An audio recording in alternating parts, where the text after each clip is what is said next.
Hey everyone, welcome to Princess of Gay. I'm your host Connie, and today we are here with episode 3 of The Legend of Vox Machina. So, last time we finished off our initial story. And I had mentioned in the afterthoughts and all that I thought it moved a little fast. I thought it was very much feeling like the first episode made it feel like and set it up as if it was going to be a longer story arc. Not necessarily the whole season, but maybe like half the season. But it ended up being just concluded in 2 episodes, like very quickly and very almost suddenly. It also seemed a little too easy that Vox Machina were able to take out Krieg. Like, yes, they struggled a little bit, but not really that much. It seemed like they had a plan and they executed it so perfectly, and their group just doesn't seem like they're that in sync most of the time.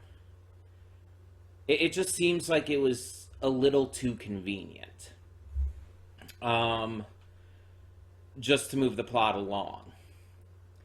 And there are a couple things that were brought up in the comments about it. One person mentioned that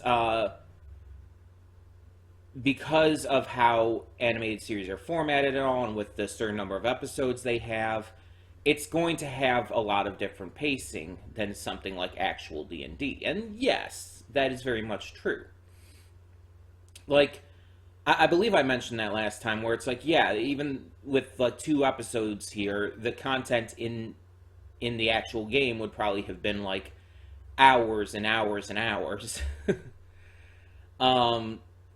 Having played D&D myself. And I understand that.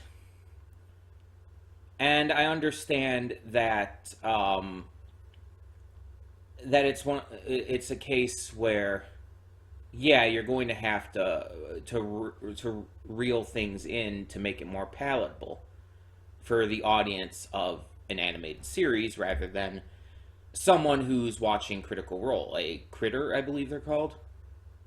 So yeah, it's going to have a different audience and it's going to be differently paced. I understand that.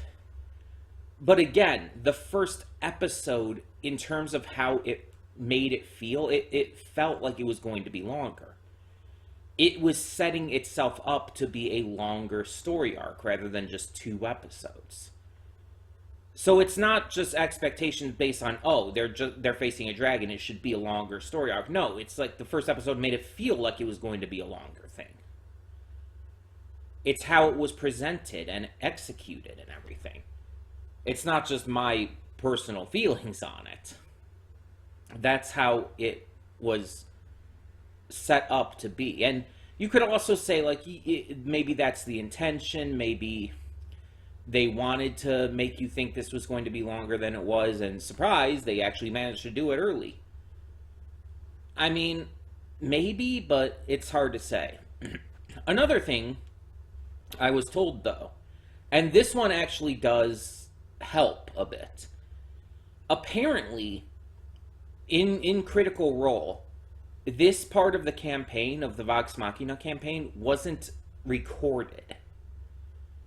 This was the part of the campaign they did prior to starting the recording. Because the voice actors who are in Critical Role, they didn't, when they started playing together, they just started playing together, and then they decided, oh, we could record this and share it with the internet and stuff. So this part with Krieg and everything, with the dragon, wasn't part of the actual recordings, apparently. This is what I've been told, at least. And that changes a lot, because that actually means that a lot of this is based off of, I guess, their memories on what happened. And yeah, they're not going to go as deep into it because they don't have, I guess, the footage and everything to take from. They don't have as much to go into. Plus, fans of critters of Critical Role don't know about it as much. Like, they might have recapped on all the stuff that had happened prior. But the, like, critters wouldn't know about it as much compared to the actual voice actors playing. So it's not going to be, like, as big as the stuff that was actually recorded. That's the stuff that people are going to remember more about the campaign, the stuff that, you know, they actually saw these voice actors playing through. See, that makes sense. That's a good argument for why this was only 2 episodes. I still think the first episode shouldn't have made it feel like it was going to be a longer arc than this, if that's the case. Because the first episode very much made it feel like this was going to be, again, at least half of the season. At least. It very much set it up to be a notable story arc, not just the first 2 episodes. So, I'm blaming the way the first episode was executed and presented, more so than anything else. And that may just be a me thing. That may just be something that bothers me, and that's fine. But it does bother me still that it did feel that way. But if this is the case about it not being recorded and everything and being, like, apart from before they started all that, that at least makes sense. I can get behind that. This was basically used in the animated series in that case as more or less a introductory launching pad for the rest of the actual campaign. That's how I view it. And the stuff we're going to get afterwards is going to be the real meat of the Vox Machina campaign in Critical Role. So that I can get behind. I can not only live with that, but I can actually respect that being the case. It doesn't solve my issue. It doesn't fix the problem I have. But it explains it in a way that's satisfying, at least. So, moving on, though, let's actually talk about the story and where we left off. So, Krieg is defeated. The council knows about his treachery and everything that happened, and so the council is short 2 members. But Vox Machina has been made honorary members and been given a house in the city to act as their home base, so they can continue being the protectors of the realm. Meanwhile, we have some foreign dignitaries who are totally not vampires or anything, coming into the city. So that's going to be fun.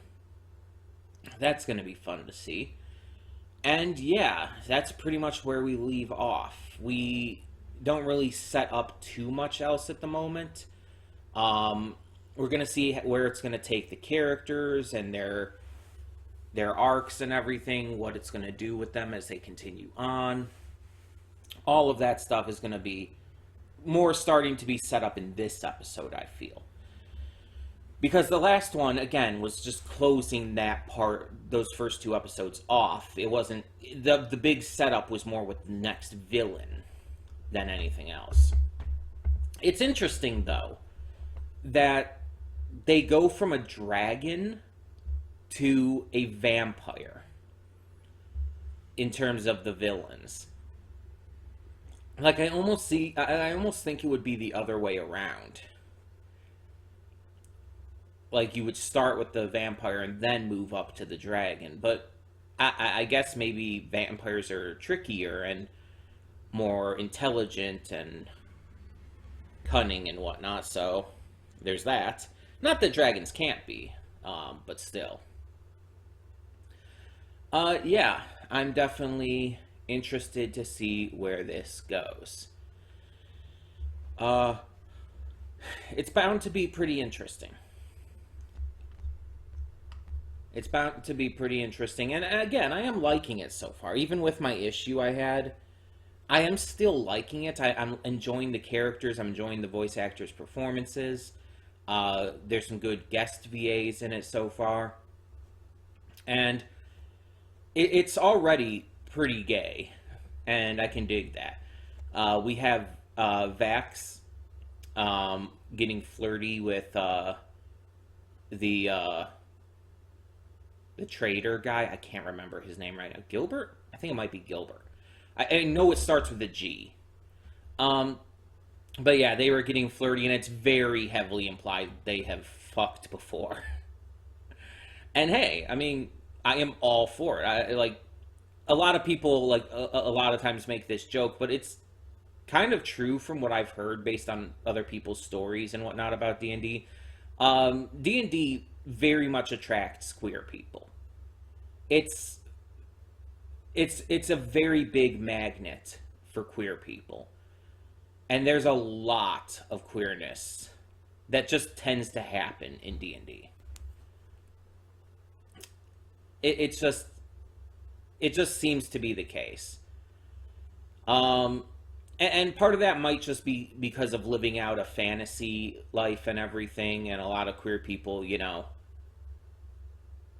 are really attracted to that idea. But I don't know.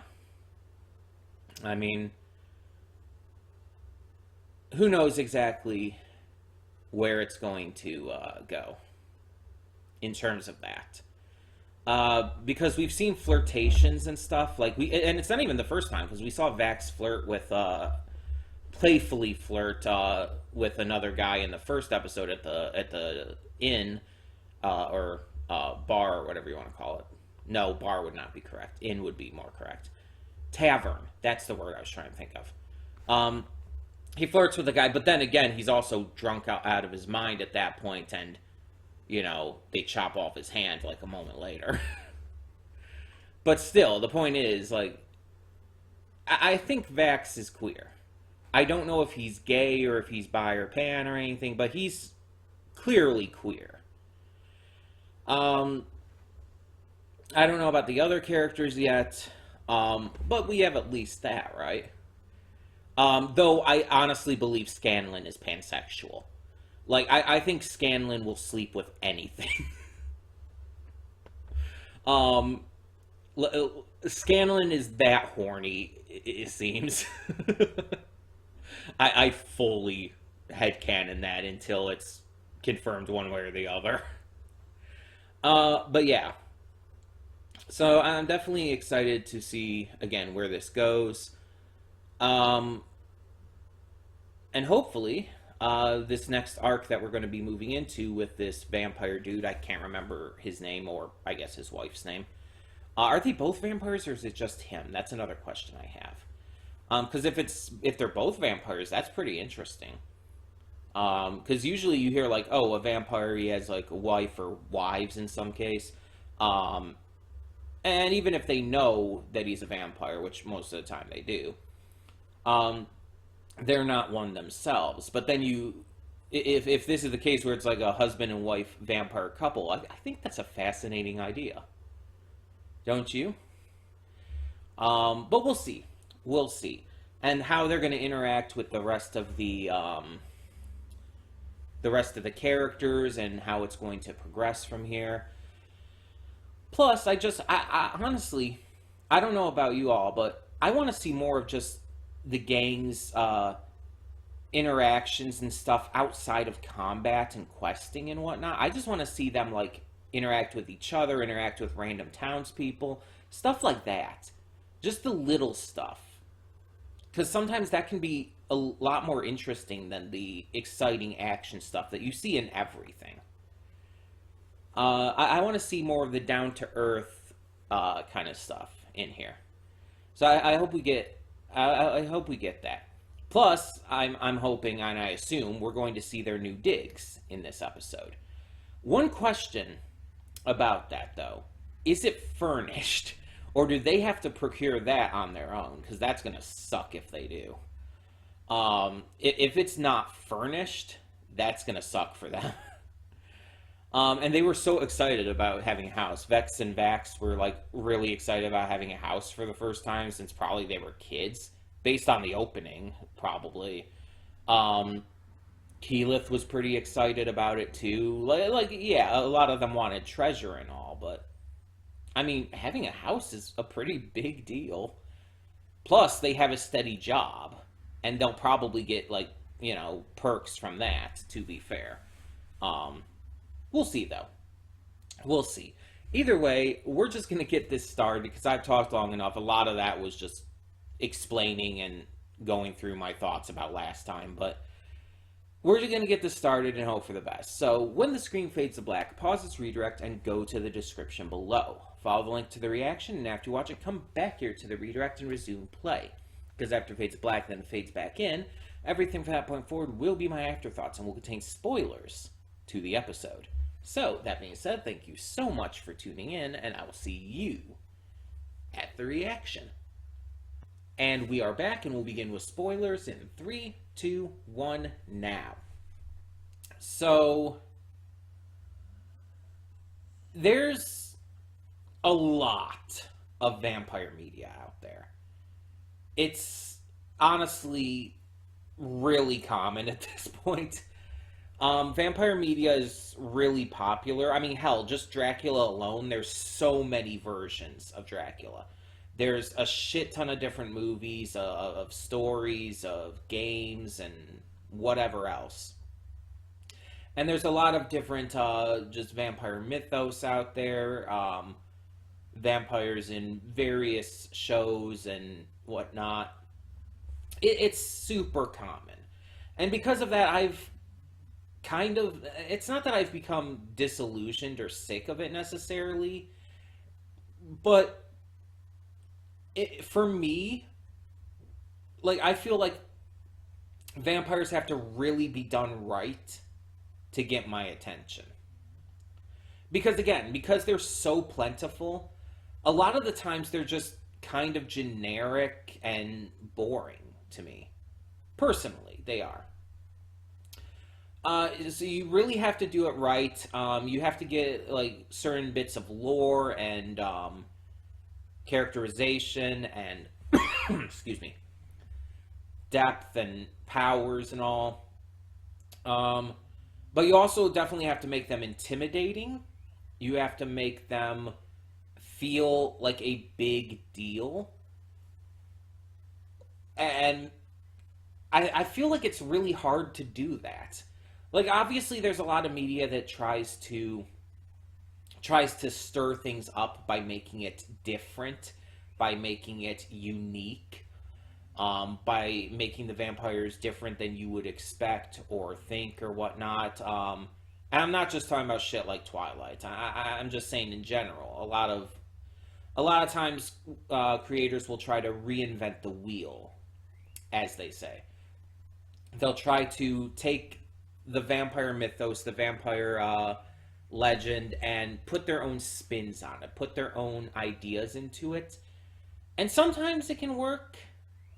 Sometimes it just comes across as try hard and a little cringy, if I'm being honest.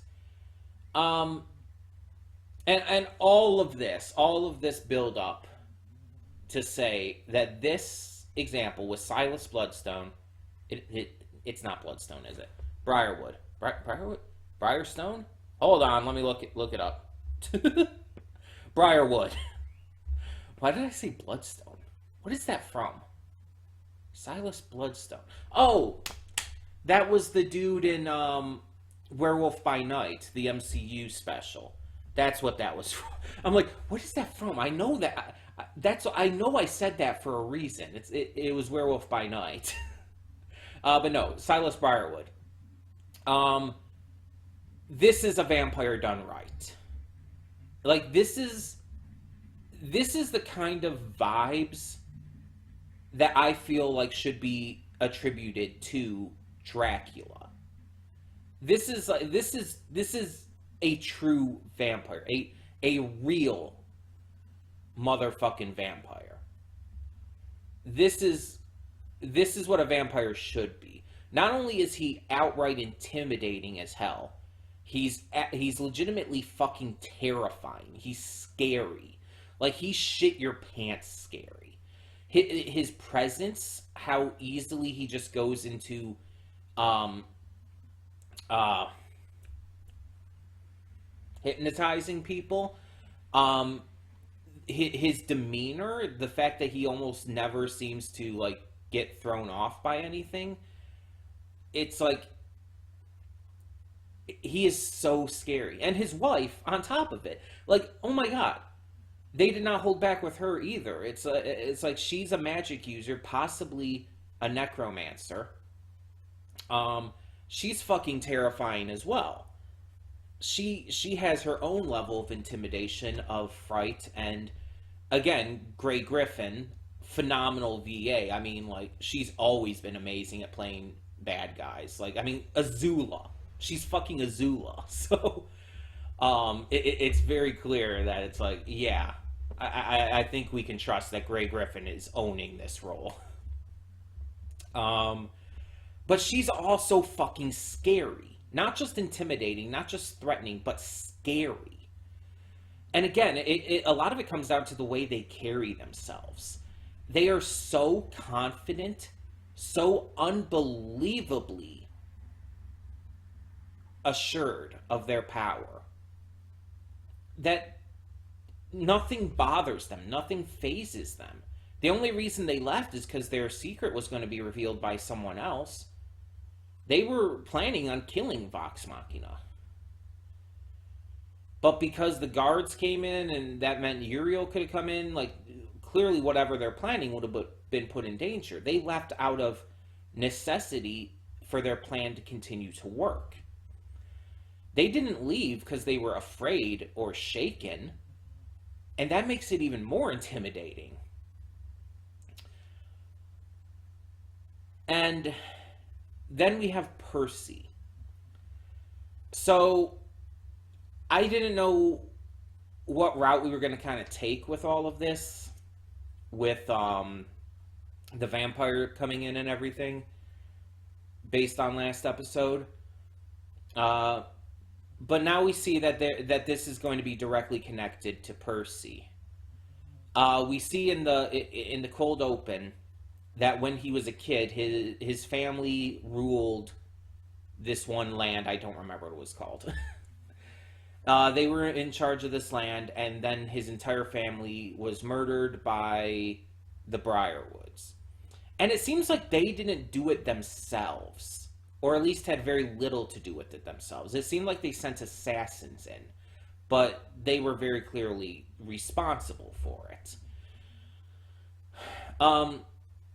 But we also could see that the Briarwoods knew who Percy was, so they were definitely involved to some degree in the attack. They just had other assassins and whatnot, I guess, working with them, or probably hypnotized, honestly. So Percy obviously has held a grudge ever since. And I think I get my answer here. Even though it's not actually stated, I think I kind of understand why Percy is as high strung, especially regarding decorum, as he is. Because it gives him a sense of control. It gives him a sense of normalcy, of everything that he lost when he was a kid. He was a kid when that happened. You have to realize that. He was young. So having that sense of control back, that sense of just everything that he lost, again, it helps him feel safe. And when that sense of control is completely gone, he gets dark. And this mask has something to do with that. Again, I'm not entirely sure if the rest of Vox Machina knew about this already, but he put on the mask and he went dark. Like, I've seen characters in various media before, and I'm talking about characters who are typically good people, have moments of just letting go, giving into the darkness within them. It is a trope. It is a trope, and it's kind of a scary trope because it's real. Obviously, not necessarily with the powers and everything, but the idea of like a person who can normally be good just having one bad day and snapping, just that last little thing holding their sanity together just being cut and them just losing it. It's a real thing that happens. And it can happen for a number of reasons. A number of reasons. And it's led to some horrific tragedies in the world's history. A lot of violent crimes have been committed because of this kind of thing. And that doesn't excuse any actions. I'm not trying to excuse anyone's actions, anyone who has committed violent crimes like murders or serial killings or anything like that. None of that is excusable. But you can still understand why it happened and see where it came from. Percy is one of those characters who teeters on the edge, and that's very clear with this episode. He's trying to be a good person. He's trying to be the kind of person his parents would have wanted him to be, and did want him to be before their deaths. But he has this extreme darkness in his heart because of a horrifically traumatic event in his childhood. And because of that, he doesn't let go. And this was brought up earlier in the episode. They were telling him to let loose. Well, they got what they wanted, but this is why he doesn't. This is another reason why he is so high-strung all the time. Because he's having to hold himself back. Because if he lets loose, he'll lose control. And that could be bad for everyone. He very clearly does not want to do this. That much is obvious. But if he loses that sense of self-control, it's gonna be hard to snap him out of it, I feel.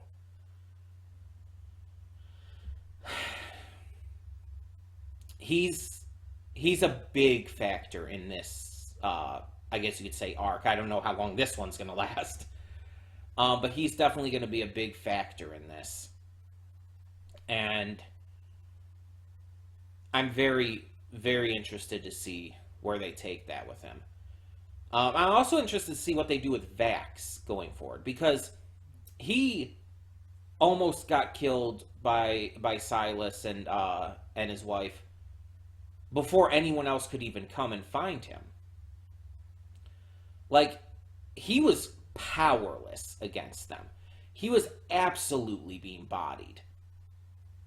Like, he jumped out the window, but let's be honest, they got down there in no time flat, and they would have killed him if the others hadn't shown up when they did. He would be dead.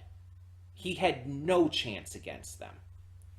Between the hypnotism, the magic, the obviously blood-sucking and shit, the sword. Like, I think that was only brought out after everyone else showed up, but still. It's like, that sword is fucking dope, but also fucking terrifying. I don't know what that would be called. Like, I think I've heard of that within D&D. I don't know if it's like, if it has a specific, I think it has a specific name, but I can't think of it. Like, I don't think it's just something as simple as blood absorption. I think there's a specific term for it. But a sword with that kind of thing on it is like, just, it's dope. It's fucking dope. And it's specifically dope for a big, frightening, terrifying villain, especially one who's a vampire, to have. I don't think it would work as well with a good guy. I just don't think it would. It makes more sense as a villain weapon, in my eyes. But yeah, it's so dope. And of course, again, you have his wife, casting all these spells and just flourishing and shit. And it's like, okay. This is not good. And Vox Machina were trying to put up as good of a fight as they could, but it's like, yeah, I don't think they're going to do much here. And that's good because it sets a ceiling for the kind of skill, foresight, ability, all of that they're going to need to eventually take them down, because that's obviously going to happen. But it's really it's really good. It's really well done. I really like that. And I'm just trying to think of how this went in the actual campaign. I'm kind of wondering about that because it's like I have a feeling that Vax had to roll some saving throws. Because it's like, yeah, he probably almost died there. He probably could have died there. um the others I don't think so as much, but yeah. Uh he definitely and I think that's going to affect him. I think that he's going to have some personal stakes, pun intended, in in this fight too now because of how he was just manhandled there. It's it's just like you have the first two episodes which were really good and felt like, high fantasy D&D kind of stuff. Yeah. But then you have this and it takes a step into horror. It takes a step into a genuinely horrifying situation. Like the fight with Silas and his wife, I keep saying his wife, I don't remember her name at the moment. I apologize. But the fight with them was like intense as fuck. Like I was like, my butthole was clenched. Like I was just, no anal beads getting up there. um, but yeah, it's like I was clenching hard. Like I was actually like very invested, but also like very intimidated. And that's good. That's definitely what you should be feeling. And when Percy went all psycho on the coachman, um, yeah, that was uncomfy to say the least. And it's clearly meant to be. Like that's clearly the intent. Um, this was another really good setup episode, and I really hope that this is a lot longer of a story arc than the first two episodes. Because again, it definitely feels like it's going to be. Because Silas and his wife escaped. They're going back to their home. Vox Machina has been arrested. They're going to be imprisoned until they can either convince Uriel that they're, you know, innocent, or they can escape. And yeah, it's just like they just got their house, man. I wanted an episode where we had some nice stuff going. Them interacting in the house and with others, and instead we got scary intense shit and a song about anal beads because that was totally necessary. Like what the fuck? Why? Like I feel like it was meant to add some levity amongst all of the intense, horrifying shit that was going on, the very important, heavy character developments. Like, this was a very intense, heavy episode.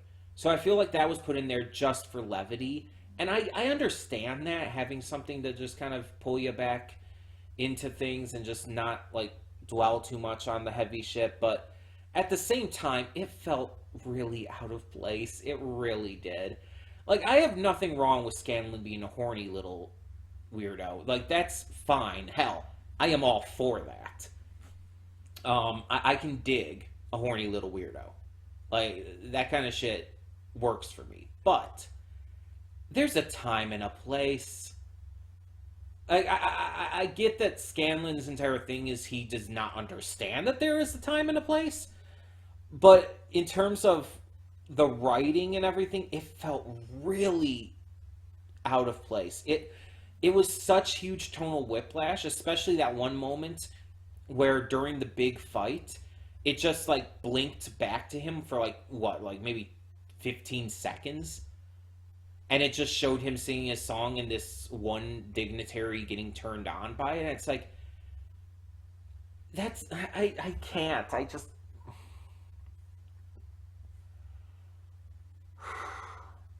again, there's nothing wrong with having that, but in that moment, it felt like it just took me out of things. It felt like it broke the immersion a little bit. There's nothing wrong with having that kind of stuff, but you have to do it right. You have to do it at the right moments, in the right contexts. If you do it like this, it doesn't work. Maybe that would work better in an actual D&D campaign, but in terms of an animated series like this, it's like it breaks the immersion and feels like huge tonal whiplash that just it just it doesn't work. I'm sorry. I don't know how else to put it. It's my only complaint with this episode too, because this episode was phenomenal otherwise. The belt snake, oh my god, I love the belt snake. It had a little eye patch. It was so cute. I love snakes. For those who don't know, I love snakes. I want to be a snake mom. I would love to be a snake mom. But I also do not have the money to support a snake, which sucks because I would love to be a snake mom. But it was so cute. I had a little eye patch. And it came back to him and it just tied itself around his waist. And oh, it was so adorable. Uh, it's and again the wild shit. Percy like just staring daggers at them at the dinner table, and like everything that started to go wrong there and everything. Even him hypnotizing Uriel in front of everyone. It's like, oh my fucking god. I don't even think Percy and them know that they're a vampire. Well, they might know now, but I don't think they knew that they were vampires before this. I think it wasn't until that actually had. Well, he's a vampire, Silas. His wife is just a magic user, from what we see. But either way, I don't think they knew about all of that. I think that was a surprise during the fight. It's just, oh my god. I mean, it was the best episode yet, but again, at the same time, that just broke my immersion with that stupid song. And why did they have to play it in the end credits? It's like, I don't want to hear that. I don't want to come off of this episode of Percy losing his absolute shit and you know, fucking terrifying vampire dude and his honestly fucking hot, possibly necromantic wife. Is necromantic the right term? Either way, I don't want to come off of that to a song in the credits about fucking anal beads.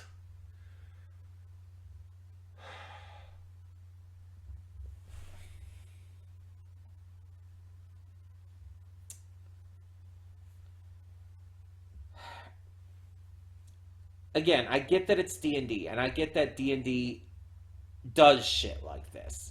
Like that's very common in D&D to like just be wildly inappropriate in tone at the wrong times. It's weird, it's wacky, strange things happen. A lot of parties just do random shit and just get into weird shenanigans a lot of the time. But it's like, again, with an animated series, it's like what was being discussed in the comments and everything. You have to do things differently. You have to adjust for the medium, and that kind of break does not work within the medium. It again, it's immersion breaking. It's so drastically different in tone that it actually destroys the immersion in the scene. And it picks it back up, thankfully, but it's such a stupid bad idea. Like if they just had it at the point where he started to sing it, like when they left and he was doing the distraction, all that's fine. That would have been fine. That was a good place for that. But having it like break in for again like 15 seconds during the big battle was hugely wrong to do, I feel. It could have been worse if again the the episode hadn't picked things back up afterwards because it was just so damn good. It could have been a lot worse and it didn't hurt the episode too much, but it was an issue. It was. The placement of that specifically was the issue. Uh, but tell me in the comments below, what did you think of this episode of The Legend of Vox Machina? And for now, I'm Connie and I'm signing off. See you all next time.